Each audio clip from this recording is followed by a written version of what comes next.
इस बीच आपको सीधा लिए चलेंगे राजधानी दिल्ली, जहां पर राष्ट्रपति का अभिभाषण कुछ ही देर में होने वाला है। लोकसभा और राज्यसभा की संयुक्त बैठक को राष्ट्रपति संबोधित करती नजर आएंगी। ये लाइव तस्वीरें हम आपको दिखा रहे हैं, जिसमें आपको महामहिम राष्ट्रपति द्रौपदी मुर्मू नजर आ रही हैं। और ये तस्वीरें जहां आज सुबह 11 बजे लोकसभा और राज्यसभा को संबोधित करती हुई राष्ट्रपति द्रौपदी मुर्मू आपको नजर आएंगी। कुछ ही देर में उनका अभिभाषण होना है।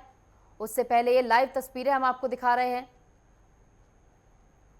राज्यसभा का 264वां सत्र आज से शुरू होगा, जहां आपको बता दें कि राष्ट्रपति का अभिभाषण कुछ ही देर में होगा। लोकसभा और राज्यसभा की संयुक्त बैठक को राष्ट्रपति संबोधित करती हुई आपको नजर आएंगी। सुबह 11 बजे लोकसभा और राज्यसभा की संयुक्त बैठक होनी है, जिसमें राष्ट्रपति द्रौपदी मुर्मू आपको संबोधित करती हुई नजर आएंगी।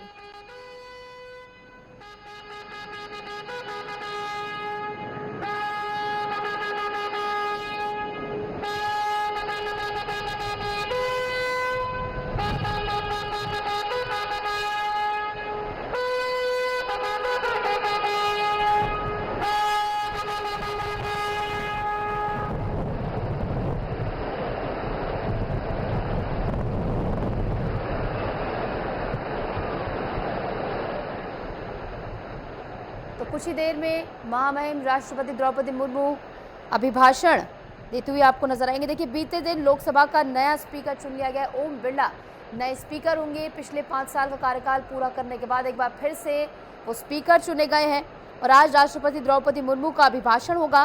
वह दोनों सदनों लोकसभा और राज्यसभा को की संयुक्त बैठक को संबोधित करती नजर आएंगे। इसके अलावा वे नरेंद्र मोदी के नेतृत्व में बनी नई एनडीए सरकार के अगले 5 साल का रोड मैप भी सामने पेश करेंगी। ये संयुक्त बैठक नई संसद के लोकसभा चैम्बर में होगी। मुर्मू का संबोधन 11 बजे यानी कुछ ही देर में होगा और संसद सत्र से जुड़ी हर तस्वीर हम आपको लगातार दिखा रहे हैं। लगातार ये लाइव तस्वीरें आपकी टीवी स्क्रीन पर, जहां थोड़ी देर में राष्ट्रपति द्रौपदी मुर्मू का संबोधन होगा। संयुक्त सत्र को संबोधित करती हुई राष्ट्रपति द्रौपदी मुर्मू आपको नजर आएंगी। लोकसभा और राज्यसभा की जो संयुक्त बैठक आज होगी, उसे राष्ट्रपति द्रौपदी मुर्मू संबोधित करती नजर आएंगी।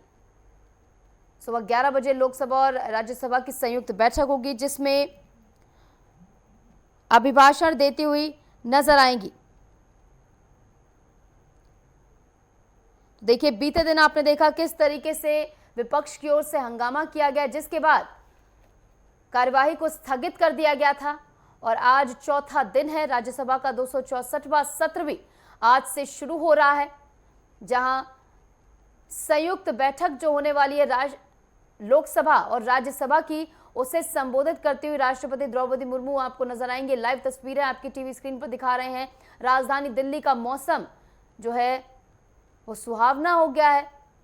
सुबह से ही कुछ इलाकों में बारिश देखने को मिल रही है। तस्वीरों में भी आप देख सकते हैं कि सुबह की हुई बारिश से पानी भरा हुआ आपको नजर आ रहा है। और आज संसद सत्र का चौथा दिन, जहां राष्ट्रपति द्रौपदी मुर्मू का अभिभाषण होना है। 11 बजे दोनों सदनों की संयुक्त बैठक को संबोधित करती हुई नजर आएंगी। और इससे पहले मुर्मू का अभिभाषण होगा। उसके बाद वह नई एनडीए सरकार के अगले 5 साल का रोड मैप भी बताती हुई नजर आएंगी। यानी रोड मैप उनकी ओर से पेश किया जाएगा कि आखिर इस कार्यकाल में, यानी लगातार तीसरे कार्यकाल में एनडीए क्या कुछ खास करने वाली, क्या कुछ अलग एनडीए की ओर से किया जाने वाला है। इसका रोड मैप द्रौपदी मुर्मू पेश करती हुई नजर आएंगी। इस बीच ये तस्वीरें आपको दिखा रहे हैं, जहां द्रौपदी मुर्मू का यह काफिला लगातार संसद सत्र की कार्यवाही जारी है। आज चौथा दिन है।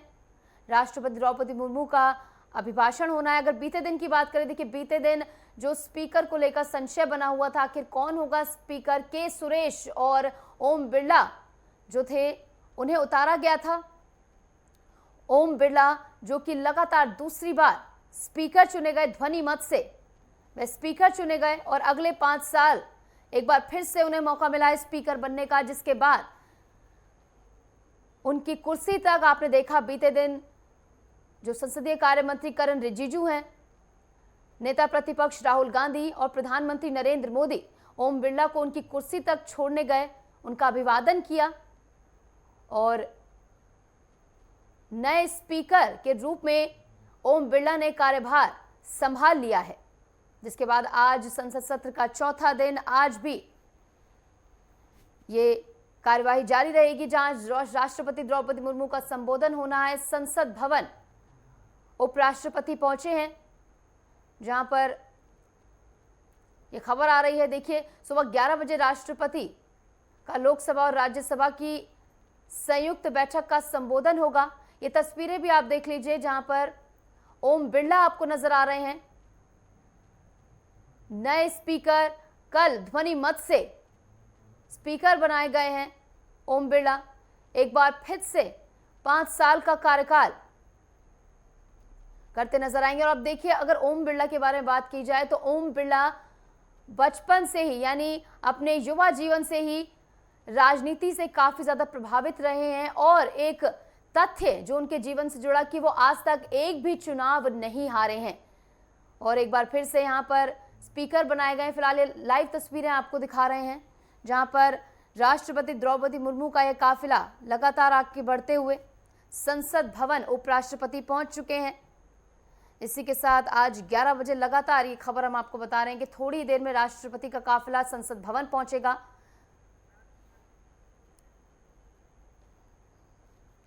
इस बीच हमारे साथ हमारे वरिष्ठ संवाददाता राजकुमार चौधरी जुड़ गए हैं, सीधा उनका रुख करेंगे।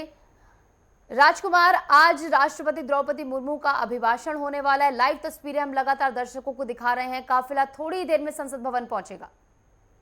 देखिए नीतू, आज हिंदुस्तान के जो इतिहास है उस इतिहास में इसे बहुत महत्वपूर्ण दिन के तौर पर माना जाना है, क्योंकि मानसून सत्र की सही मायने में शुरुआत आज से होगी। जो विधिवत शुरुआत है उसको आज से ही कहा जा सकता है, क्योंकि अभी तक जो संसद भवन के अंदर जो व्यवस्थाएं बनी है, तमाम जो सांसद हैं, नए सांसद चुन के आए हैं, उनका शपथ ग्रहण हुआ है। प्रधानमंत्री नरेंद्र मोदी ने सभी सांसदों से परिचय कराया है अपने मंत्रिमंडल का। आज अभिभाषण होना है राष्ट्रपति का। ये परंपरा हमेशा से चली हुई आती है। और इसके बाद, क्योंकि राष्ट्रपति को संरक्षक के तौर पर माना जाता है, अगर हिंदुस्तान की बात करें संविधान में, तो वो देश के प्रथम नागरिक के तौर पर माने जाते हैं। और तमाम सांसद, क्योंकि नए सांसद चुन के आए हैं, बहुत सारे सांसद ऐसे हैं कि संसद में किस तरीके से आगे कार्रवाई होती है उन्हें इस बात की जानकारी अभी नहीं है। इन बातों को सबको दृष्टिगत रखते हुए आज राष्ट्रपति द्रौपदी मुर्मू थोड़ी देर में पहुंचेंगी और उसके बाद उनका अभिभाषण होगा। और अभिभाषण में वो सरकार की उपलब्धियों को कहेंगी। उसके अलावा देश कहां से चला और देश कहां पहुंचा, उनका जो भाषण होगा उस भाषण में इस और राजकुमार, रोड मैप भी उनकी ओर से पेश किया जाएगा कि अगले 5 साल में आखिर क्या कुछ किया जाएगा सरकार की ओर से। बिल्कुल नीतू, ये बेसिकली परंपरा हमेशा से रहती है कि सरकार क्या करेगी, सरकार राष्ट्रपति को बताती है। राष्ट्रपति उसके आधार पे ही जो सरकार की तरफ से जो प्रपोजल दिया जाता है उस प्रपोजल को एक तरह से उस अभिभाषण को पढ़ती हैं और वो बताने का, देश को, राष्ट्र को बताने का प्रयास करती हैं कि आगे जो 5 साल का जो कार्यकाल है उस 5 साल के कार्यकाल में सरकार ने ये सब अपनी प्राथमिकताएं रखी हैं और इन प्राथमिकताओं के तहत देश आगे चलेगा, ताकि अंतिम पायदान पे व्यक्ति को भी उसके भी हितों का ध्यान रखा जा सके। 140 करोड़ की आबादी, अनंत भाषाएं, अलग तरीके की जो संस्कृति है, उसमें देश रचा बसा है, तो कोई भी अपने आप को अलग महसूस ना करे। ये एक जो परंपरा है, ये जो संस्कृति है, ये संस्कृति हमेशा से चली आ रही है और आज भी इसी का परिपालन होगा। और राष्ट्रपति के अभिभाषण के बाद क्या कुछ प्रक्रिया रहेगी आगे?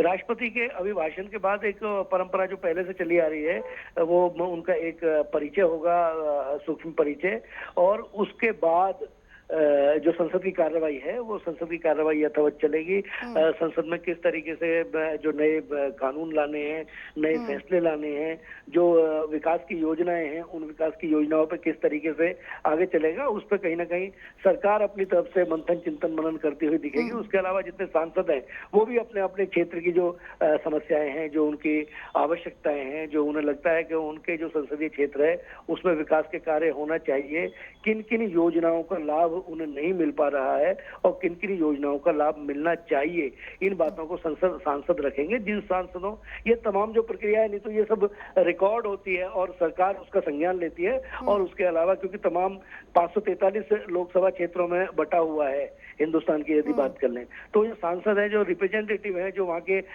जो लोग हैं, उनकी बातों को, उनकी आवश्यकताओं को, उनकी समस्याओं के निराकरण के लिए वो क्या कर सकते हैं, वो सांसदों को क्वेश्चन रखेंगे और उन क्वेश्चनों का आंसर किस तरीके से, क्योंकि बहुत सारी परियोजनाएं ऐसी चल रही होती हैं जिनकी सांसद को जानकारी नहीं होती है, क्योंकि जब तक पटल पर चीजें नहीं आती तब तक जनता को पता नहीं लगता। लेकिन अगर किसी भी कार्य योजना है, उस कार्य योजना से पहले उसका एक ब्लूप्रिंट तैयार होता है, उसका एक बजट तैयार होता है, उसके लिए तमाम तरह की जो आवश्यकताएं हैं, उन आवश्यकताओं की पूर्ति की जाती है। तो सरकार अपनी तरफ से, किसी सांसद का यदि कोई क्वेश्चन आता है तो सरकार अपनी तरफ से उसका जवाब देती है। राजकुमार, लगातार लाइव तस्वीरें हम दिखा रहे हैं जहां राष्ट्रपति द्रौपदी मुर्मू का काफिला कुछ ही देर में संसद भवन पहुंचने वाला है। राजकुमार, अगर बीते दिन की बात की जाए तो बीते दिन भी सदन में हंगामा देखने को मिला, जहां विपक्ष लगातार जब जैसे ही ओम बिरला ने आपातकाल का जिक्र किया तो लगातार वो नारेबाजी करने लगे कि आप इस बार में बात मत कीजिए। तो क्या आज भी सदन के हंगामेदार होने की संभावना है? नहीं, तो ये हिंदुस्तान की खूबसूरती है। देखिए, तर्क वितर्क होने चाहिए, संवाद होना चाहिए, ये व्यवस्था ये संविधान में दिया हुआ है। संविधान में जो अधिकार है हमारे, उन मौलिक अधिकारों में हर किसी को अपनी प्रतिक्रिया देने का अधिकार है और ये तो देश की संसद है। तो स्वाभाविक तौर पर जिस तरीके के कल जो अब तक देखने के लिए मिला है, आपातकाल की जिस तरीके से बातें हुई हैं, 2 मिनट का मौन रखा गया है, क्योंकि आपातकाल एक ऐसा काला धब्बा है देश के ऊपर जो नहीं होना चाहिए। समाचार पत्र छपने बंद हो गए थे, तमाम जो लोग थे, उन लोगों को जो भी विरोध की आवाजें थी, उन आवाजों को दबाने के लिए बल का प्रयोग किया गया। लोकतंत्र में इसकी कहीं कोई जगह नहीं है और स्वाभाविक तौर पर क्योंकि कांग्रेस की उस समय प्रधानमंत्री इंदिरा गांधी थी और उन्होंने उनका जब भी जिक्र होगा तो स्वाभाविक तौर पर कांग्रेस को उसकी टीस जरूर दिखाई देगी और वो अपनी प्रतिक्रिया अवश्य देंगे। जो संविधान के विश्लेषक हैं, जो संसद को समझते हैं, उन लोगों का भी इसी तरीके का तर्क है। वो भी राजनीतिक पंडित जो हैं वो भी इस बात की तस्दीक करते हुए दिख रहे हैं कि क्रिया की प्रतिक्रिया होगी। और लेकिन संसद जो है उसमें मतभेद होंगे, मनभेद नहीं होने चाहिए। ठीक है राजकुमार, लगातार ये लाइव तस्वीरें हम दिखा रहे हैं दर्शकों को। इस बीच रुक रहे हैं छोटे से ब्रेक के लिए, लौटेंगे कुछ ही देर में।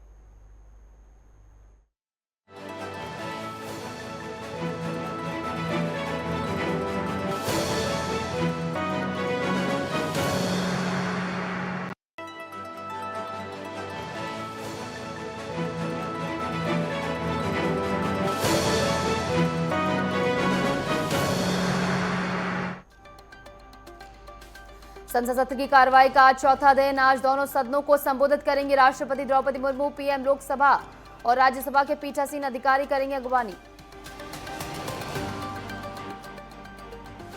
बीजेपी के वरिष्ठ नेता लालकृष्ण आडवाणी की तबीयत बिगड़ी, दिल्ली एम्स में कराया गया भर्ती। आडवाणी को इसी साल भारत रत्न से किया गया है सम्मानित।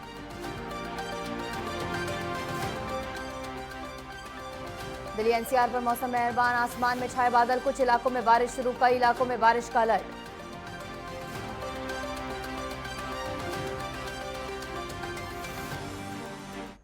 चलिए एक बार फिर से आपको ले चलेंगे राजधानी दिल्ली, जहां पर थोड़ी ही देर में राष्ट्रपति का संबोधन होना है।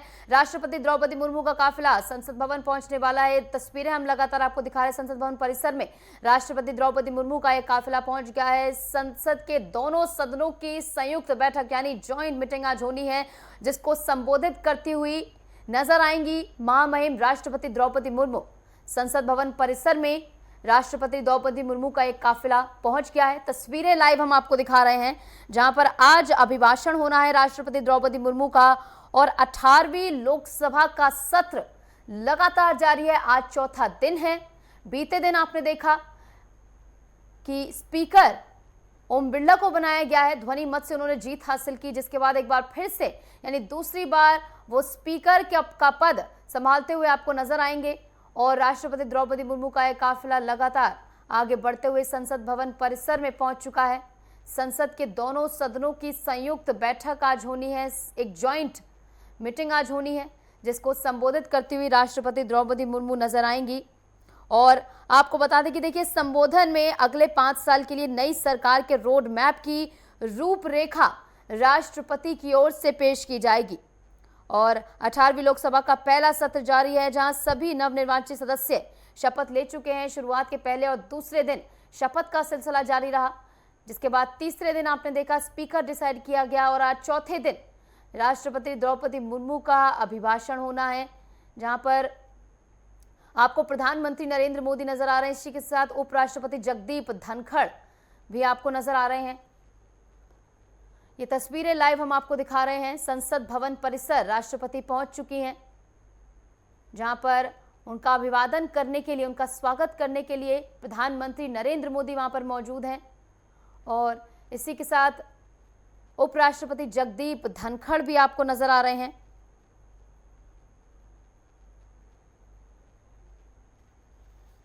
ये तस्वीरें हम आपको दिखा रहे हैं। प्रधानमंत्री मोदी संसद भवन पहुंचे हैं, जहां पर आपको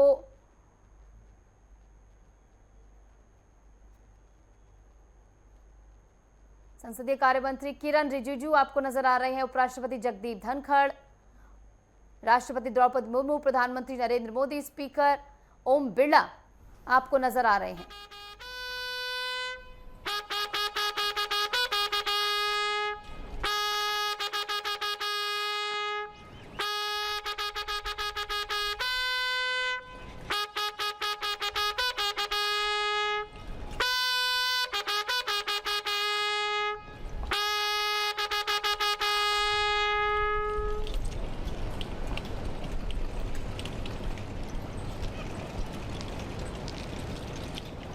सलामी के पश्चात राष्ट्रपति संसद तो कुछ ही देर में जॉइंट सेशन जो है वो शुरू होगा।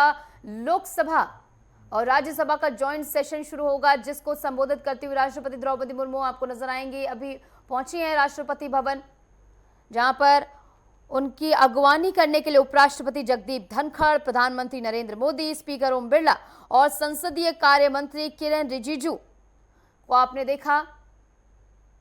और कुछ ही देर में जॉइंट सेशन जो है वो शुरू होगा, जिसे संबोधित करते हुए नजर आएंगे राष्ट्रपति द्रौपदी मुर्मू। देखिए, जो अभिभाषण है ये इस मायने में खास हो जाता है कि अगले 5 साल की नई सरकार के रोड मैप की रूपरेखा राष्ट्रपति अपने इस अभिभाषण में पेश करेंगे। अगले 5 साल में क्या कुछ किया जाने वाला है, बीते सालों में क्या कुछ काम सरकार की ओर से किए गए, तमाम चीजों को कवर करते हुए उनका यह अभिभाषण होने वाला है।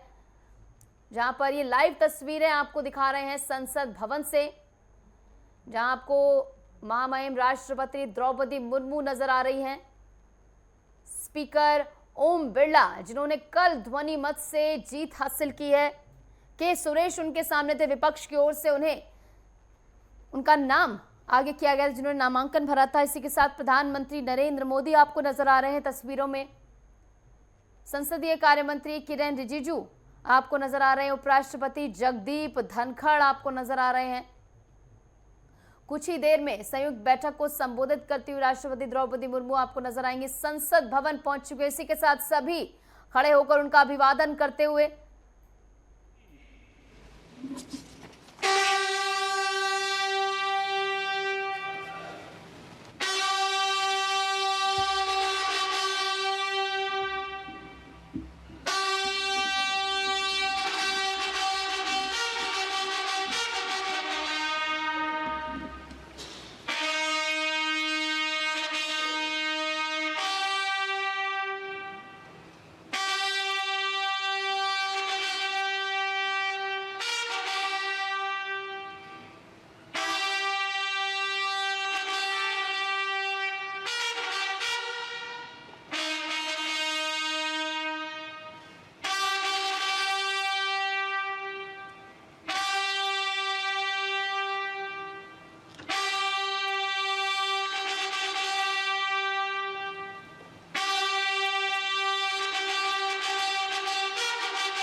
माननीय सदस्यगण, मैं 18वें लोकसभा के सभी नवनिर्वाचित सदस्यों को बहुत बहुत बधाई और शुभकामनाएं देती हूँ।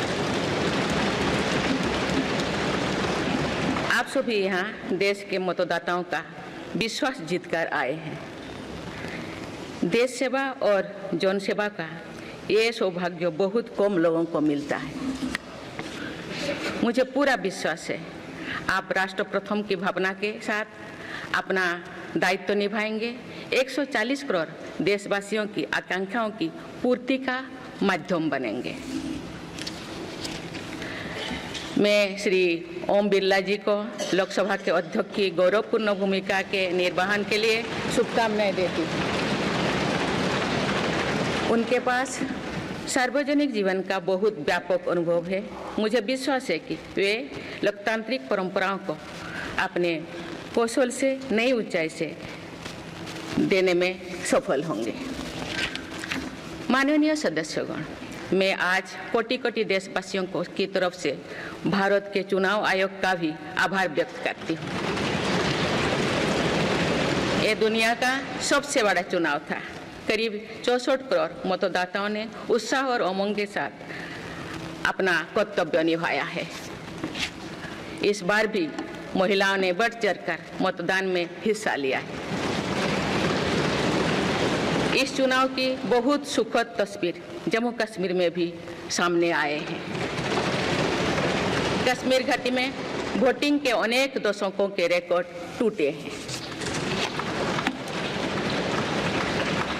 बीते 4 दशकों में कश्मीर में हमने बंद और हड़ताल के बीच कम मतदान का दौर ही देखा था।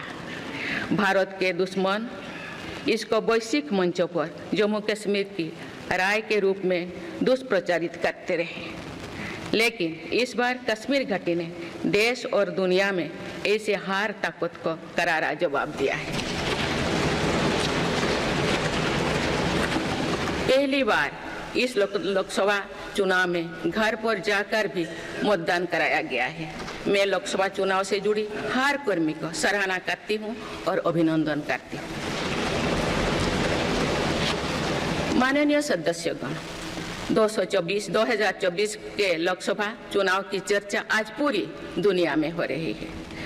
दुनिया देख रही है कि भारत के लोगों में लगातार तीसरी बार स्थिर और स्पष्ट बहुमत की सरकार बनाई है।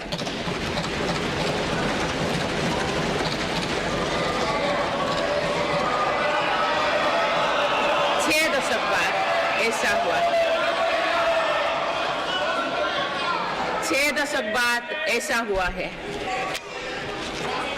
ऐसा समय में जो भारत के लोगों की आकांक्षाएं सर्वोच्च स्तर पर है, लोगों ने मेरी सरकार पर लगातार तीसरी बार भरोसा जताया है।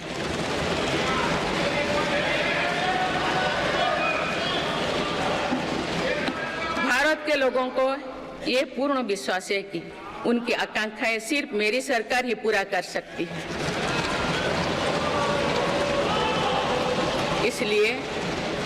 इसलिए 2024 का ये चुनाव नीति, नियत, निष्ठा और निर्णयों पर विश्वास का चुनाव रहा है।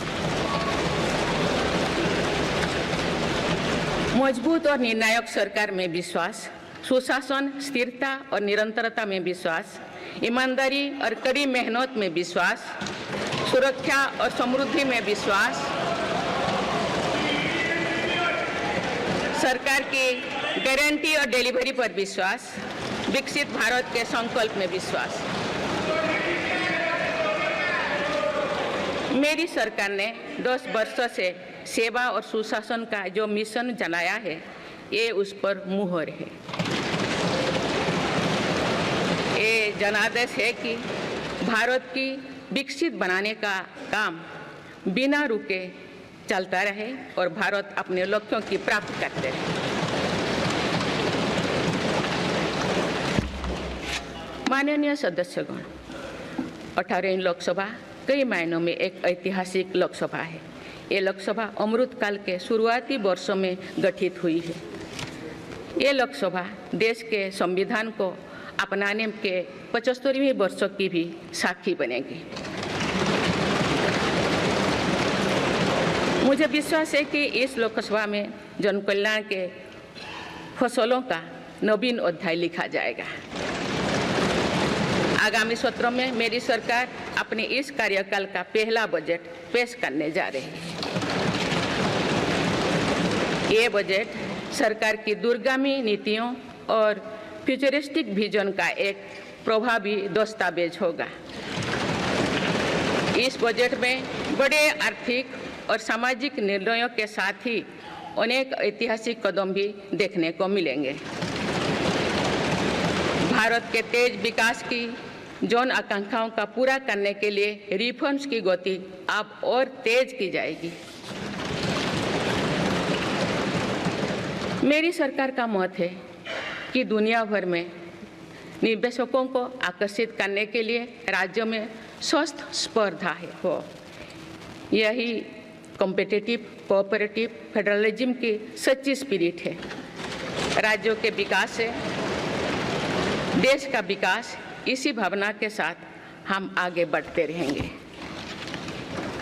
माननीय सदस्यगण, रिफॉर्म, परफॉर्म और ट्रांसफॉर्म के संकल्प ने आज भारत को दुनिया की सबसे तेजी से बढ़ने वाली अर्थव्यवस्था बना दिया है। 10 साल में भारत 11वें नंबर की अर्थव्यवस्था से ऊपर उठकर 5वें नंबर पर पहुंचा है। साल 2021 से लेकर साल 2024 के बीच भारत में औसतन 8% की रफ्तार से विकास किया है और ये ग्रोथ सामान्य समय में नहीं हुई है।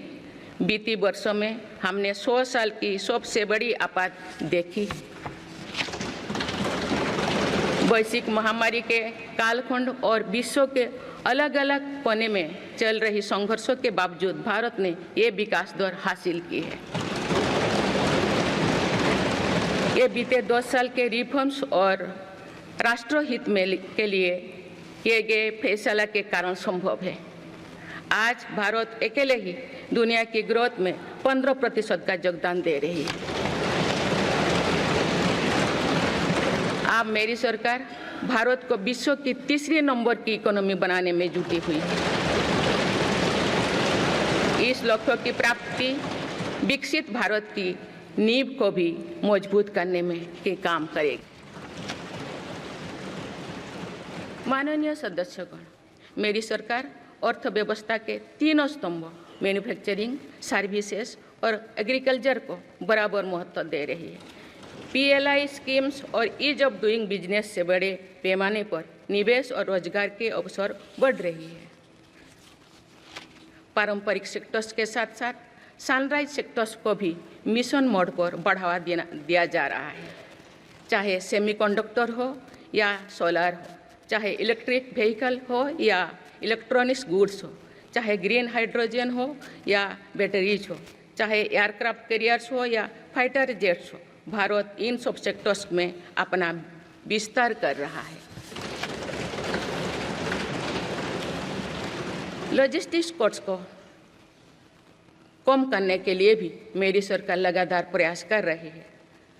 सरकार सर्विस सेक्टर को भी मजबूत करने में जुटे हैं।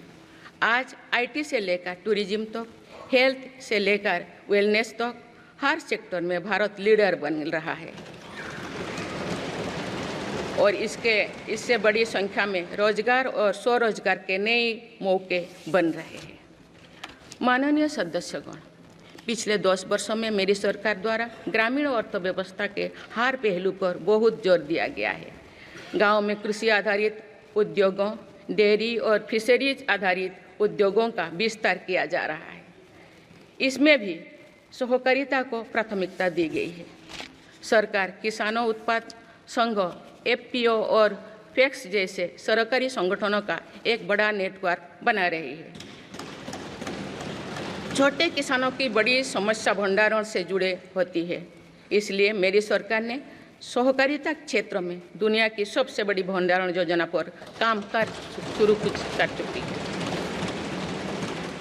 किसान अपने छोटे खर्चे पूरे करने के लिए इसके लिए PM किसान सम्मान निधि के तहत उन्हें 3,20,000 करोड़ रुपये से ज़्यादा राशि दे सकते हैं। मेरी सरकार के नए कार्यकाल के शुरुआत दिनों से ही किसानों को 20,000 करोड़ रुपया से अधिक की राशि ट्रांसफर की जा चुकी है। सरकार ने खरीफ फसलों के लिए एमएसपी में भी रिकॉर्ड वृद्धि की है। माननीय सदस्यगण, आज का भारत अपनी वर्तमान जरूरतों को ध्यान में रखते हुए अपनी कृषि व्यवस्था में बदलाव कर रहा है। हम ज़्यादा से ज़्यादा आत्मनिर्भर हो और ज़्यादा से ज़्यादा निर्यात से किसानों की आमदनी बढ़े, इस सोच के साथ नीतियाँ बनाई गई है, निर्णय लिए गए हैं। जैसे भारत दलहन और तिलहन में दूसरे देशों पर निर्भरता कम करने के लिए देश के किसानों को हर संभव मदद दे रहे हैं। ग्लोबल मार्केट में किस तरह के फूड प्रोडक्ट की डिमांड ज़्यादा है, इसके आधार पर नई रणनीति बनाई जा रही है। आजकल ऑर्गेनिक उत्पादों को लेकर दुनिया में डिमांड तेजी से बढ़ रही है। भारत के किसानों के पास इस डिमांड को पूरा करने के पूरा भरपूर क्षमता है। इसलिए सरकार प्राकृतिक खेती और इससे जुड़ी उत्पादों की सप्लाई चेन को सशक्त कर रही है। ऐसे प्रयासों से किसानों का खेती पर होने वाला खर्च भी कम होगा और उनकी आय भी और बढ़ेगी। माननीय सदस्यगण, आज का भारत दुनिया की चुनौतियां बढ़ाने के लिए नहीं बल्कि दुनिया को समाधान देने के लिए माना जाता है। विश्व बंधु के तौर पर भारत ने अनेक वैश्विक समस्याओं के समाधान को लेकर पहल की है। जलवायु परिवर्तन से लेकर खाद्य सुरक्षा तक, पोषण से लेकर सस्टेनेबल एग्रीकल्चर तक हम अनेक समाधान दे रहे हैं। हमारे मोटे अनाज श्रीअन्न की पहुंच सुपर फूड के तौर पर दुनिया के कोने कोने में हो, इसके लिए भी अभियान चल रहा है। भारत की पहल पर पूरी दुनिया ने वर्ष 2023 में इंटरनेशनल मिलेट्स ईयर मनाया है। आपने देखा है, हाल ही में पूरी दुनिया ने अंतर्राष्ट्रीय योग दिवस भी मनाया है। भारत की इस महान परंपरा की प्रतिष्ठा विश्व में लगातार बढ़ रही है। योग और आयुष को बढ़ावा देकर भारत एक स्वस्थ विश्व के निर्माण में मदद कर रही है। मेरी सरकार ने रिन्यूएबल एनर्जी की क्षमता भी कई गुना बढ़ाई है। हम जलवायु से जुड़े लक्ष्यों को निर्धारित समय से पहले प्राप्त करने की दिशा दिखा रहा है। नेट जीरो के लिए आज भारत के प्रयास कई दूसरे देशों को प्रेरित कर रहे हैं। इंटरनेशनल सोलर अलायंस जैसे पहल पर आज रिकॉर्ड संख्या में दुनिया के देश हमारे साथ जुड़े हैं। माननीय सदस्यगण, आने वाला समय ग्रीन एरा यानी हरित युग का है। मेरी सरकार इसके लिए भी हर जरूरी कदम उठा रही है। हम हरित उद्योगों पर निवेश बढ़ा रहे हैं, जिससे ग्रीन जॉब्स भी बढ़े हैं। ग्रीन एनर्जी हो या फिर ग्रीन मोबिलिटी, हर मोर्चे पर हम बड़े लक्ष्यों के साथ काम कर रहे हैं। मेरी सरकार अपने शहरों को दुनिया के बेहतरीन लिविंग स्पेस बनाने के लिए भी प्रतिबद्ध है।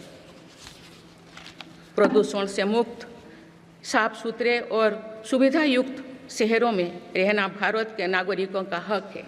विशेष रूप से छोटी शहरें और कस्बे में बीते 10 वर्षों से अभूतपूर्व निवेश किया गया है। भारत में आज दुनिया का तीसरे सबसे बड़ा डोमेस्टिक एविएशन मार्केट है। अप्रैल 2014 में भारत में सिर्फ 209 एयरलाइन रूट्स थे। अप्रैल 2024 में इनकी संख्या बढ़कर 605 हो गया है। हवाई यात्रा में हो रहे इस विस्तार का सीधा लाभ टियर 2, टियर 3 शहरों को हो रहा है।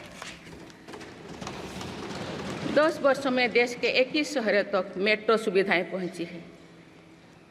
वंदे मेट्रो जैसे कई योजनाएं पर काम चल रही है। भारत का पब्लिक ट्रांसपोर्ट दुनिया में बेहतरीन हो, इस लक्ष्य के साथ मेरी सरकार काम कर रही है। माननीय सदस्यगण, मेरा सरकार इन आधुनिक मापदंड पर काम कर रही है, जिससे भारत विकसित देश के सामने बराबरी से खड़े हो सके। इंफ्रास्ट्रक्चर का विकास इस दिशा में बदलते भारत की नई तस्वीर के रूप में उभारा है। मेरी सरकार ने 10 वर्षों में पीएम ग्रामीण सड़क योजना के तहत गांव में 3,80,000 किलोमीटर से ज़्यादा सड़कें बनाई। आज भारत में नेशनल हाईवेज और एक्सप्रेसवेज का जाल बिछ रहा है। नेशनल हाईवेज बनाने की गति में भी 2 गुनी से अधिक की वृद्धि हुई है। अहमदाबाद मुंबई के बीच हाई स्पीड रेल इकोसिस्टम का निर्माण कार्य भी तेजी से आगे बढ़ रहा है। मेरी सरकार ने उत्तर, दक्षिण और पूर्वी भारत के बुलेट ट्रेन कॉरिडोर्स के लिए फिजिबिलिटी स्टडीज शुरू करने का फैसला किया है। पहली बार देश में अंतर्देशीय जलमार्गों के विकास पर इतने व्यापक रूप से काम शुरू हुआ है। इसका बड़ा लाभ नॉर्थ ईस्ट को होगा। मेरी सरकार ने नॉर्थ ईस्ट के विकास के लिए 10 वर्षों में आवंटन में 4 गुना से अधिक की वृद्धि की है। सरकार इस क्षेत्र को एक्ट ईस्ट पॉलिसी के तहत स्ट्रेटेजिक गेटवेज बनाने के लिए काम कर रही है। नॉर्थ ईस्ट में हर तरह की कनेक्टिविटी का बढ़ाया जा रहा है। शिक्षा, स्वास्थ्य, पर्यटन, रोजगार, हर क्षेत्र में विकास कार्यों को आगे बढ़ाया जा रहा है। असम में 27,000 करोड़ रुपया की लागत से सेमीकंडक्टर प्लांट बनाया जा रहा है। यानी north east made in India chips को भी सेंटर होने वाला है। मेरी सरकार नॉर्थ ईस्ट में स्थायी शांति के लिए निरंतर काम कर रही है। पिछले इस 10 वर्षों में अनेक पुराने विवादों को हल किया गया, अनेक अहम समझौते हुए हैं। नॉर्थ ईस्ट में अशांत क्षेत्रों में तेज विकास करके चरणबद्ध तरीके से अफवाह हटाने का काम भी जारी है। देश के हर क्षेत्रों में विकास के ये नए आयाम भारत के भविष्य का उद्घोष कर रहे हैं। माननीय सदस्य, वुमेन लेड डेवलपमेंट के लिए समर्पित मेरी सरकार ने महिला सशक्तिकरण के एक नई युग की शुरुआत की है। देश की नारी शक्ति लंबे समय तक लोकसभा और विधानसभा में अधिक भागीदारी की मांग कर रही थी। आप उनके पास नारी शक्ति बंधन अधिनियम की ताकत है। सरकार की योजनाओं की वजह से पिछले 1 दशक में महिलाओं का आर्थिक सामर्थ्य बढ़ा है। आप जानते हैं कि बीते 10 वर्षों में बने 4 करोड़ पीएम आवास में से ज़्यादातर महिलाओं के नाम ही आवंटित हुई है। आप तीसरी कार्यकाल के शुरुआत में ही सरकार ने 3 करोड़ नए घर बनाने की स्वीकृति दे दी है। इनमें से भी अधिकतर घर महिलाओं के नाम पर ही आवंटित होंगे। बीते 10 वर्षों में 10 करोड़ महिलाएं सेल्फ हेल्प ग्रुप्स से जुड़े हैं। मेरी सरकार ने 3 करोड़ महिलाओं को लखपति दीदी बनाने के लिए व्यापक अभियान चलाए हैं। इसके लिए सेल्फ हेल्प ग्रुप्स को आर्थिक मदद भी बढ़ाई जा रही है। सरकार का प्रयास है कि महिलाओं का कौशल बढ़े, कमाई के साधन बढ़े और उनका सम्मान भी बढ़े। नमो ड्रोन दीदी योजना इस लक्ष्य की पूर्ति में सहायक बन रही है। इस योजना के तहत हजारों सेल्फ हेल्प ग्रुप्स की महिलाओं को ड्रोन दिए जा रहे हैं। ड्रोन पायलट बनने की ट्रेनिंग भी दी जा रही है। मेरी सरकार ने हाल ही में कृषि खेती सखी कार्यक्रम भी शुरू किया है। इसके तहत अभी तक सेल्फ हेल्प ग्रुप्स की 30,000 महिलाओं को कृषि सखी के रूप में प्रमाण पत्र दिए गए हैं। कृषि सखियों को आधुनिक खेती की तकनीक में प्रशिक्षण किया जा रहा है ताकि वे कृषि को और आधुनिक बनाने में किसानों की मदद कर सकें।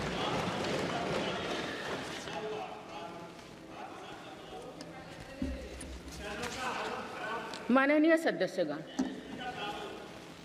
मेरी सरकार का ये भी प्रयास है कि महिलाएं अधिक से अधिक बचत कर सकें। बैंक खातों में जमा राशि पर बेटियों को ज़्यादा ब्याज देने वाला सुकन्या समृद्धि योजना की लोकप्रियता से हम परिचित हैं।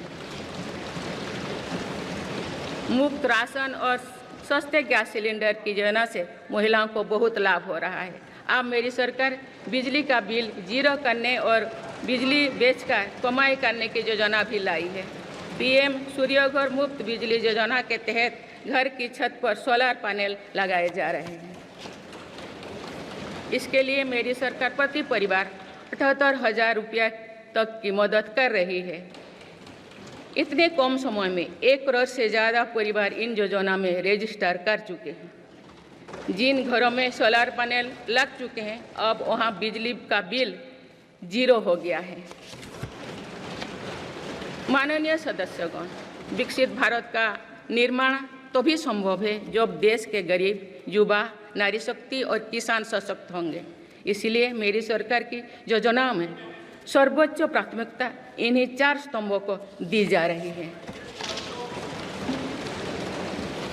हमारी कोशिश इन तो हर सरकारी योजना का लाभ पहुंचाने की है और यही सैचुरेशन को की अप्रोच भी है। जो भारत इस इच्छा शक्ति के साथ काम कर रही है कि सरकारी योजना से एक भी व्यक्ति छूटे नहीं, तो इसका लाभ सभी को होता है। सरकार की योजनाओं एवं सैचुरेशन अप्रोच के कारण ही 10 वर्षों में 25 करोड़ भारतीय गरीबी से बाहर निकले। इसमें अनुसूचित जाति, अनुसूचित जनजाति, पिछले वर्ग, हर समाज, हर क्षेत्र के परिवार है। 10 वर्षों में लास्ट माइल डिलीवरी पर फोकस ने इन वर्गों का जीवन बदल दिया है। विशेषकर आदिवासी समाज में ये बदलाव और भी स्पष्ट नजर आ रहा है। 24,000 करोड़ रुपया से अधिक की पीएम जनमन जैसी योजना आज अति पिछड़े जनजातीय समूह के उत्थान का माध्यम बन रही है। सरकार पीएम सूरज पटल के माध्यम से वंचित वर्गों तक आजीविका के अवसरों को पहुंचाने के लिए सुलभ ऋण भी उपलब्ध करा रही है। मेरी सरकार दिव्यांग भाइयों और बहनों के लिए किफायती और स्वदेशी सहायक उपकरण विकसित कर रही है। देश भर में प्रधानमंत्री दिव्याशा केंद्रों का भी विस्तार किया जा रहा है। वंचितों की सेवा का ये संकल्प ही सच्चा सामाजिक न्याय है। माननीय सदस्यगण, देश की श्रम शक्ति के सम्मान के लिए श्रमिक बंधुओं का कल्याण और सशक्तिकरण मेरी सरकार की प्राथमिकता है। मेरी सरकार श्रमिकों के लिए सामाजिक सुरक्षा योजनाओं को एकीकृत कर रही है। डिजिटल इंडिया तथा डाकघरों के नेटवर्क का उपयोग करके दुर्घटना और जीवन बीमा के कवरेज को बढ़ाने का काम हो रहा है। पीएम स्वनिधि का विस्तार किया जाएगा और ग्रामीणों और सेमी अर्बन क्षेत्रों के रेहड़ी पटरी वाले भाइयों बहनों को भी इसके दायरे में लाया जाएगा। माननीय सदस्यगण, बाबा साहेब डॉक्टर भीमराव अंबेडकर का मानना था कि किसी भी समाज की प्रगति समाज के निचले तबके की प्रगति पर निर्भर करती है। पिछले 10 वर्षों में राष्ट्र की उपलब्धियों और विकास का आधार गरीब का सशक्तिकरण रहा है। मेरी सरकार ने पहली बार गरीब को ये एहसास करवाया कि सरकार उनकी सेवा में है। कोरोना के कठिन समय में सरकार ने 80 करोड़ लोगों को मुफ्त राशन देने के लिए पीएम गरीब कल्याण अन्न योजना शुरू की। इस योजना का लाभ उन परिवारों को भी मिल रहा है जो गरीबी से बाहर निकले हैं, ताकि उनके कदम वापस पीछे ना जाए। स्वच्छ भारत अभियान में भी गरीब के जीवन की गरिमा से लेकर उसके स्वास्थ्य तक का राष्ट्रीय महत्व का विषय बनाया है। पहली बार देश में करोड़ों गरीबों के लिए शौचालय बनाया गया है। ये प्रयास हमें आश्वस्त करते हैं कि देश आज महात्मा गांधी के आदर्शों का सच्चे अर्थों में अनुसरण कर रहा है। मेरी सरकार 55 करोड़ लाभार्थियों को आयुष्मान भारत योजना के तहत मुफ्त स्वास्थ्य सेवाएं भी उपलब्ध करवाए हैं। देश में 25,000 जन औषधि केंद्रों को खोलने का काम भी तेजी से चल रहा है। आप इस क्षेत्र में सरकार एक और निर्णय लेने जा रही है। आप आयुष्मान भारत योजना के तहत मुफ्त इलाज का लाभ 70 वर्ष से अधिक उम्र के सभी बुजुर्गों को भी मिलेगा। माननीय सदस्यगण, अक्सर विरोधपूर्वक मानसिकता और संकीर्ण स्वार्थों के कारण लोकतंत्र की मूल भावना का बहुत अहित हुआ है। इसका प्रभाव संसदीय प्रणाली पर भी पड़ता है और देश की विकास यात्रा पर भी पड़ता है। देश में कई दशकों तक अस्थिर सरकार के दौर में कई सरकारें चाहते हुए भी ना रिफॉर्म कर पाए और ना ही आवश्यक निर्णय ले पाए। भारत की जनता ने निर्णायक बनकर इस स्थिति को बदला है। बीते 10 वर्षों में ऐसे अनेक रिफॉर्म्स हुई है जिनका बहुत लाभ देश को आज मिल रहा है।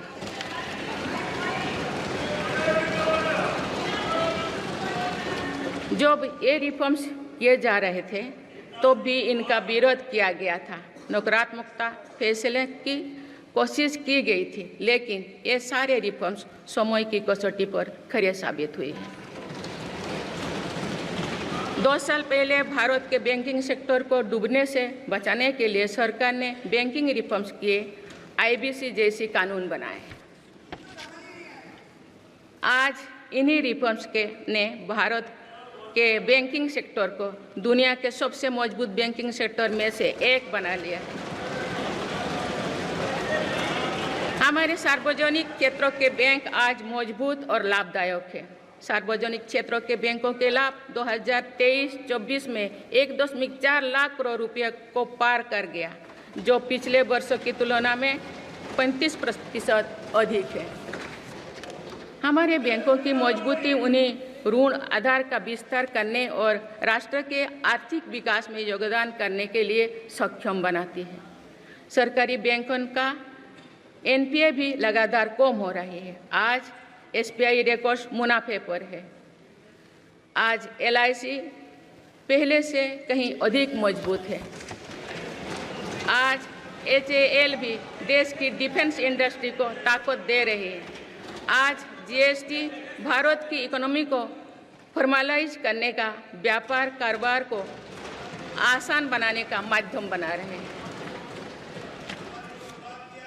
अप्रैल महीने में पहली बार GST कलेक्शन ने 2 लाख करोड़ रुपये का स्तर पार कर गया है। इससे राज्यों की आर्थिक ताकत भी बढ़ी है। डिजिटल इंडिया और डिजिटल पेमेंट्स के प्रति भी आज पूरा विश्व आकर्षित हो रही है।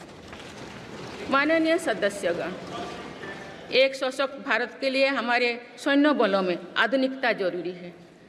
युद्ध की स्थिति में हम सर्वश्रेष्ठ रहें, इसके लिए सेनाओं में रिफॉर्म्स की प्रक्रिया निरंतर जारी रहनी चाहिए।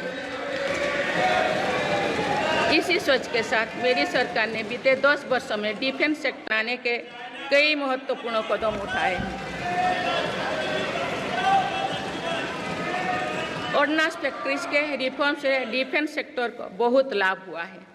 40 से अधिक ऑर्डिनेंस फैक्ट्रीज को 7 निगमों में संगठित करने से उनकी क्षमता और दक्षता दोनों बढ़ी है।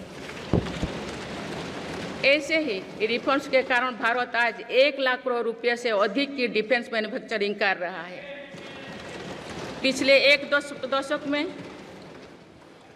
हमारे डिफेंस एक्सपोर्ट 18 गुना अधिक होकर 21,000 करोड़ रुपया तक पहुंच चुका है।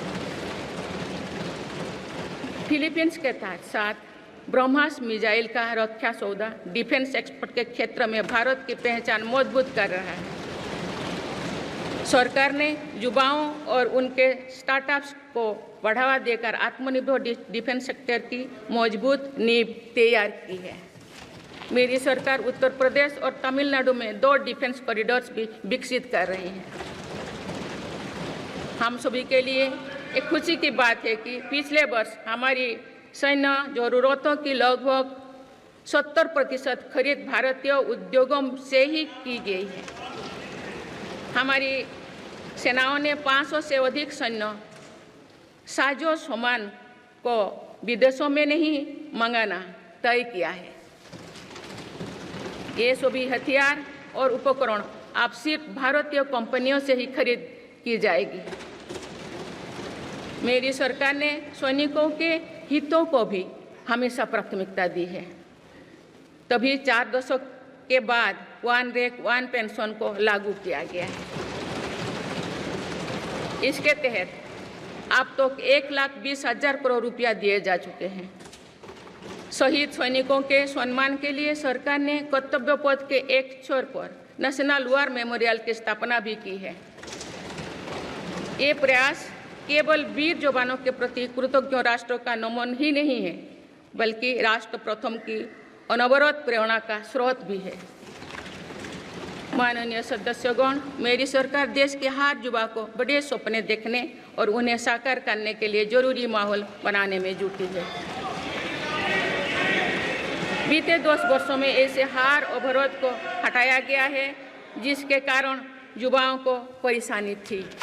पहले अपने ही प्रमाण पत्रों को अटेस्ट करने के लिए युवाओं को भटकना पड़ता था। अब युवा सेल्फ अटेस्टेड करने का काम कर रहे हैं।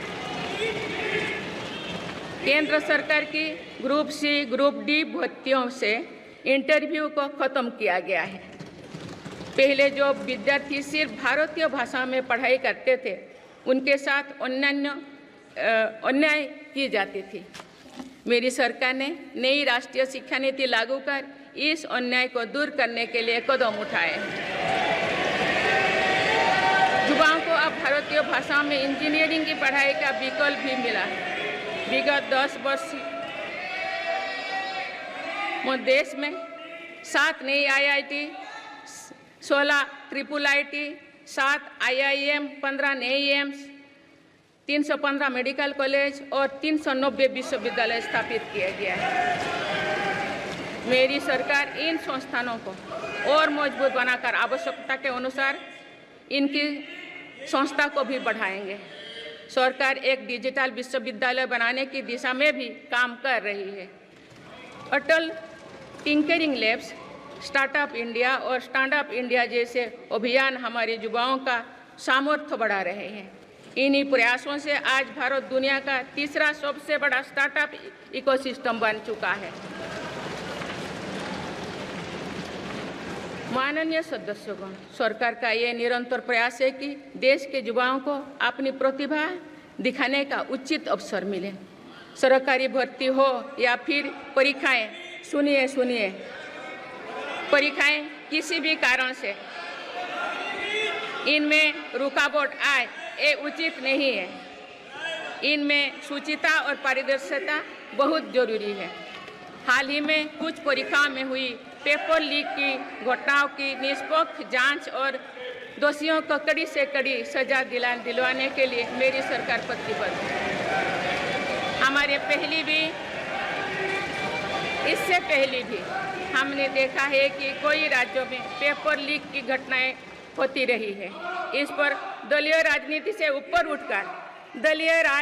ऊपर उठकर देशव्यापी ठोस उपाय करने की जरूरत है। संसद ने भी परीक्षा में होने वाली गड़बड़ियों के विरुद्ध एक सख्त कानून बनाया है। मेरी सरकार परीक्षाओं से जुड़ी संस्थाओं, उनके कामकाज के तरीके, परीक्षा प्रक्रिया सभी में बड़ी सुधार करने की दिशा में काम कर रही है। माननीय सदस्यगण, मेरी सरकार ने युवाओं की राष्ट्र निर्माण में भागीदारी और बढ़ाने के लिए मेरा युवा भारत माय भारत अभियान की शुरुआत भी की है। इसमें अब तक 1.5 करोड़ से अधिक युवाओं का पंजीकरण हो चुका है। इस पहल से युवा में नेतृत्व कौशल और सेवा भावना का बीजारोपण होगा।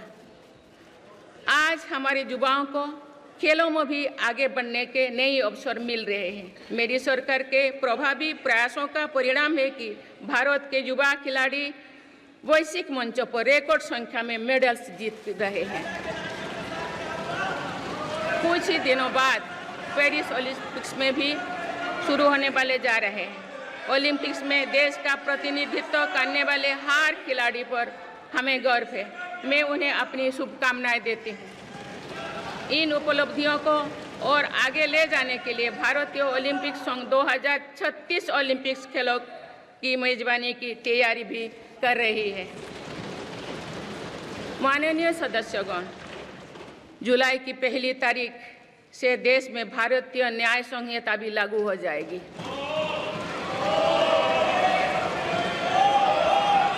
अंग्रेजी राज में गुलामों को दौड़ देने की मानसिकता थी। दुर्भाग्य से आज़ादी के अनेक दशकों तक गुलामी के दौर की यही दंड व्यवस्था चलती रही। इसे बदलने की चर्चा अनेक दशकों से की जा रही थी, लेकिन ये साहस भी मेरी सरकार ने ही करके दिखाए हैं। अब दंड की जगह न्याय को प्राथमिकता होगी, जो हमारे संविधान की भी भावना है।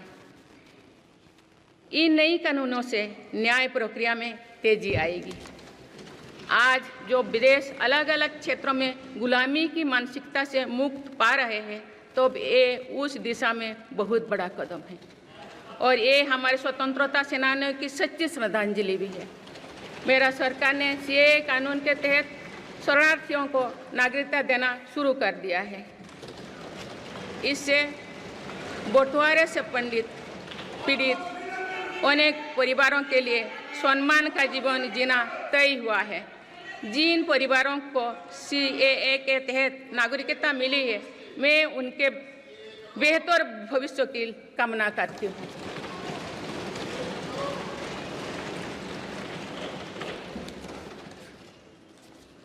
माननीय सदस्यगण, मेरी सरकार भविष्य निर्माण के प्रयासों के साथ ही भारतीय संस्कृति के वैभव और विरासत को फिर से स्थापित कर रही है।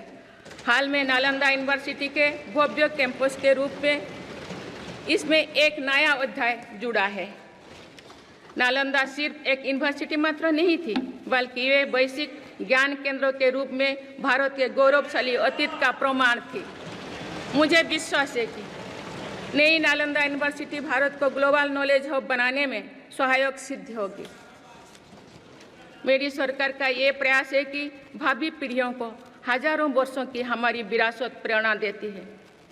इसलिए पूरे देश में तीर्थस्थलों को, आस्था और आध्यात्म के केंद्रों को सजाया संवारा जा रहा है। माननीय सदस्यगण, मेरी सरकार विकास के साथ ही विरासत पर भी उतना ही गर्व करते हुए काम कर रही है। विरासत पर गर्व का ये संकल्प आज अनुसूचित जाति, अनुसूचित जनजाति, वंचित वर्ग और सर्व समाज के गौरव का प्रतीक बन रहा है। मेरी सरकार ने भगवान बिरसा मुंडा के जन्म दिवस को जनजातीय गौरव दिवस के रूप में मनाने की शुरुआत की है। अब अगले वर्ष भगवान बिरसा मुंडा की 150वीं जयंती के पूरे देश में धूमधाम से मनाया जाएगा। देश रानी दुर्गावती की 500वीं जयंती को भी व्यापक स्तर पर मना रहा है। पिछले महीने ही देश ने रानी अहिल्याबाई होलकर की 300वीं जयंती का साल भर चलने वाला महोत्सव भी शुरू किया गया। इससे पहले सरकार गुरु नानक देव जी का 550वां और गुरु गोविंद सिंह जी का 350वां प्रकाश पर्व भी धूमधाम से मना चुके हैं। एक भारत श्रेष्ठ भारत के भाव से काशी तमिल संगमम, सौराष्ट्र तमिल संगमम जैसे उत्सवों की परिपाटी भी मेरी ही सरकार ने शुरू की है। इन आयोजनों से हमारी नई पीढ़ियों को राष्ट्र निर्माण की प्रेरणा मिलती है और राष्ट्र पर गौरव का भाव और मजबूत होता है। माननीय सदस्यगण, हमारी सफलताएं हमारी साझी धरोहर है, इसीलिए उन्हें अपनाने में संकोच नहीं, स्वाभिमान होना चाहिए। आज अनेक सेक्टर्स में भारत बहुत अच्छा प्रदर्शन कर रहा है। ये उपलब्धियां हमें हमारी प्रगति और सफलताओं पर गर्व करने की अपार अवसर देती है। जो भारत डिजिटल पेमेंट्स के मामले में दुनिया में अच्छा प्रदर्शन करता है, तो हमें गर्व होना चाहिए। जो भारत के वैज्ञानिक चंद्रयान को चंद्रमा के दक्षिणी ध्रुव पर सफलता से उतारते हैं, तो हमें गर्व होना चाहिए। जो भारत दुनिया की सबसे तेज बढ़ती इकोनॉमी बनता है तो हमें गौरव होना चाहिए। जो भारत इतना बड़ा चुनाव अभियान बिना बड़ी हिंसा और अराजकता से पूरा कराए तो भी हमें गौरव होना चाहिए। आज पूरा विश्व हमें मदर ऑफ डेमोक्रेसी के रूप में सम्मान देता है। भारत के लोगों ने हमेशा लोकतंत्र के प्रति अपना पूर्ण विश्वास प्रकट किया है। चुनाव से जुड़े संस्थाओं पर पूरा भरोसा जताया है। स्वस्थ लोकतंत्र को बनाए रखने के लिए हमें इस विश्वास को सुसह्य कर रखना है, इसकी रक्षा भी करना है। हमें याद रखना होगा, लोकतांत्रिक संस्थाओं और चुनावी प्रक्रिया पर लोगों के विश्वास को चोट पहुंचाना उसी डाल को काटना जैसे जिस पर हम सब बैठे हैं। हमारे लोकतंत्रों की विश्वसनीयता को ठेस पहुंचाने की हर कोशिश की सामूहिक आलोचना होना चाहिए। हम सभी को वो दौर याद है जो बैलेट पेपर छीन लिया जाता था, लूट लिया जाता था। मतदान प्रक्रिया को सुरक्षित बनाने के लिए ईवीएम को अपनाने का फैसला किया गया था। पिछले कई दशकों में ईवीएम में सुप्रीम कोर्ट से लेकर जनता की अदालत तो हर कसौटी को पार किया है। माननीय सदस्यगण, मैं आप सभी सदस्यों से अपनी कुछ और चिंताएं भी साझा करना चाहती हूँ। मैं चाहूँगी कि आप सभी इन विषयों पर चिंतन मनन करके इन विषयों पर ठोस और सकारात्मक परिणाम देश को दें। आज की संचार क्रांति के युग है। मैं विघटनकारी ताकतें लोकतंत्र को कमजोर करने और समाज में दरार डालने की साजिश रच रहे हैं। ये ताकतें देश के भीतर भी है और देश के बाहर भी संचालित हो रहे हैं। इसके द्वारा अफवाह फैलाने का, जनता को भ्रम में डालने का, मिस इन्फॉर्मेशन का सहारा लिया जा रहा है। इस स्थिति को ऐसे ही बेरोक टोक नहीं चलने दिया जा सकता है। आज के समय में टेक्नोलॉजी हर दिन और उन्नत हो रही है। ऐसे में मानवता के विरुद्ध इनका गलत उपयोग बहुत घातक है। भारत ने विश्व मंच पर भी इन चिंताओं को प्रकट किया है और एक ग्लोबल फ्रेमवर्क की वकालत की है। हम सभी का दायित्व है कि इन प्रवृत्ति को रोकें, इस चुनौती से निपटने के लिए नए रास्ते खोजें। माननीय सदस्यगण, 21वीं सदी के इस तीसरे दशक में आज ग्लोबल ऑर्डर एक नया शक्ल ले रहा है। मेरी सरकार के प्रयासों से आज भारत विश्व बंधु के रूप में दुनिया को नया भरोसा दे रही है।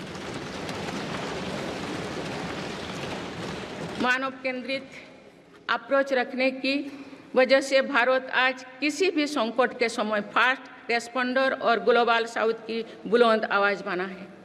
कोरोना का महासंकट हो, भूकंप जैसी कोई त्रासदी हो या फिर युद्धों की स्थितियाँ, भारत मानवता को बचाने में आगे रहा है।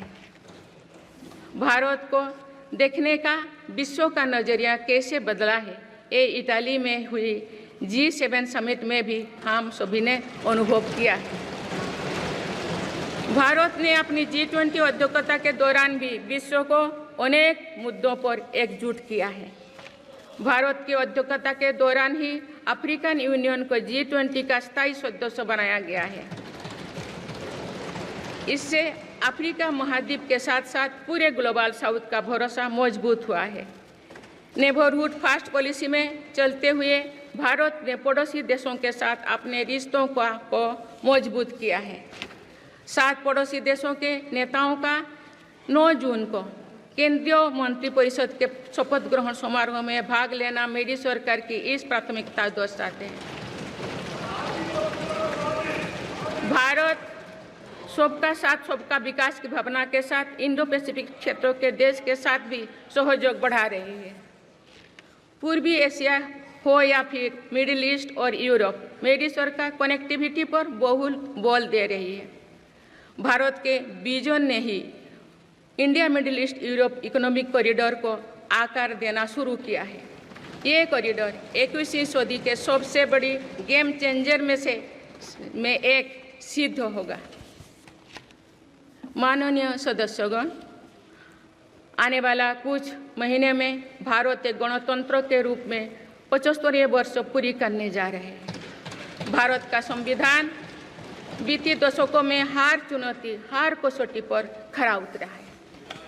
जब संविधान बन रहा था तो भी दुनिया में ऐसे ताकतें थे जो भारत के असफल होने की कामना कर रही थी। देश में संविधान लागू होने के बाद भी संविधान पर अनेक बार हमले हुए हैं। आज 27 जून है। 25 जून 1975 को लागू हुआ आपातकाल संविधान पर सीधे हमले का सबसे बड़ा और काला अध्याय था।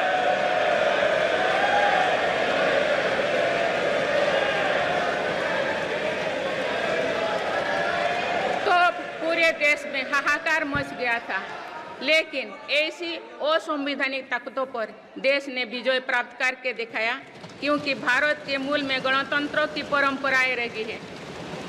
मेरी सरकार भी भारत के संविधान को सिर्फ राजकाज का माध्यम भर नहीं मानती, बल्कि हमारा संविधान जन चेतना का हिस्सा हो, इसके लिए हम प्रयास कर रहे हैं। इसी ध्येय के साथ मेरी सरकार ने 26 नवंबर को संविधान दिवस के रूप में मानना शुरू किया है। अब भारत के उस भूभाग हमारे जम्मू कश्मीर में भी संविधान पूरी तरह लागू हो गया है, जहां आर्टिकल 370 की वजह से स्थितियां कुछ और थी। माननीय सदस्यगण, राष्ट्र की उपलब्धियों के निर्धारण इस बात से होता है कि हम अपने दायित्वों का निर्वहन कितनी निष्ठा से कर रहे हैं। 18वें लोकसभा में कई नए सदस्य पहली बार संसदीय प्रणाली का हिस्सा बने हैं। पुराने सदस्य भी नए उत्साह के साथ आए हैं। आप सभी जानते हैं कि आज का समय हर प्रकार से भारत के लिए बहुत अनुकूल है।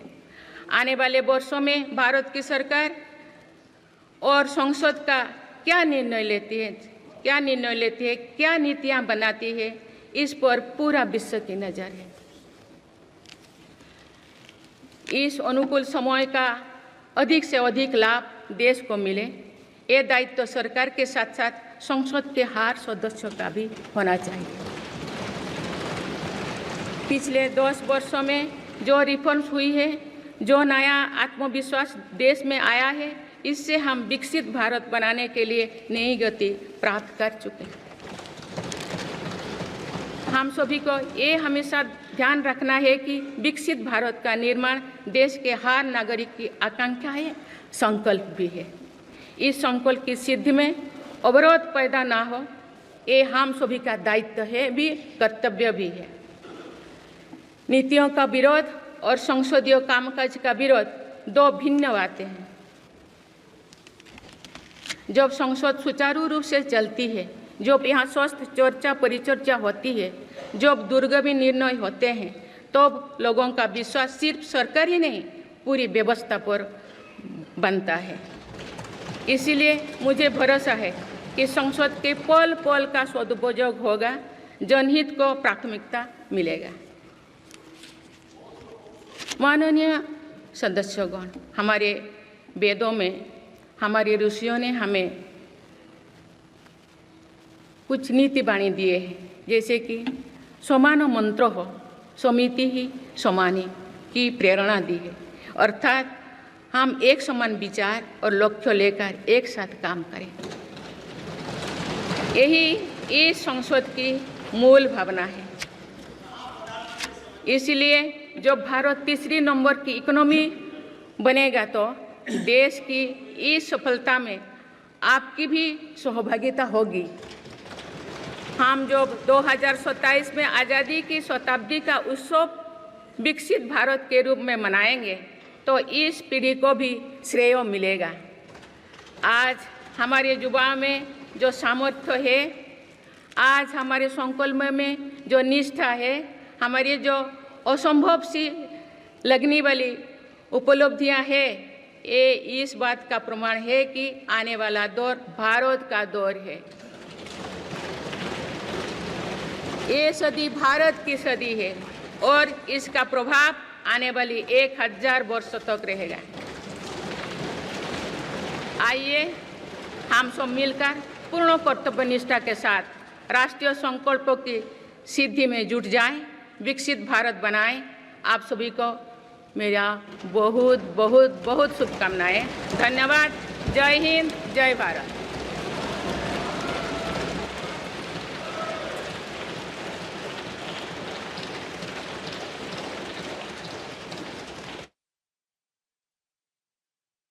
राष्ट्रपति द्रौपदी मुर्मू को जहां पर उन्होंने अभिभाषण देकर दोनों ही सदनों को जो है संबोधित किया, इसी के साथ तमाम बातें उन्होंने की, चाहे वो बजट को लेकर, अंतरिम बजट पहले पेश किया गया था, अब बजट पेश किया जाना है, मुख्य बजट, जिसको लेकर उन्होंने कहा कि बजट फ्यूचरिस्टिक होने वाला है। I seek to read some parts from the English version of Honorable President's address, and the rest may be considered as read. Honorable members, I extend my heartiest congratulations and best wishes to all the newly elected members of the 18th Lok Sabha. I wish Shri Om Birla ji the very best for performing his exalted role as the Speaker of the Lok Sabha. Honorable members, I also express my gratitude to the Election Commission of India on behalf of crores of Indians today. This was the largest election in the world. The Kashmir Valley has broken all records of voter turnout in decades. Honorable members, the world is witnessing that the people of India have elected a stable government with clear majority consecutively for third term.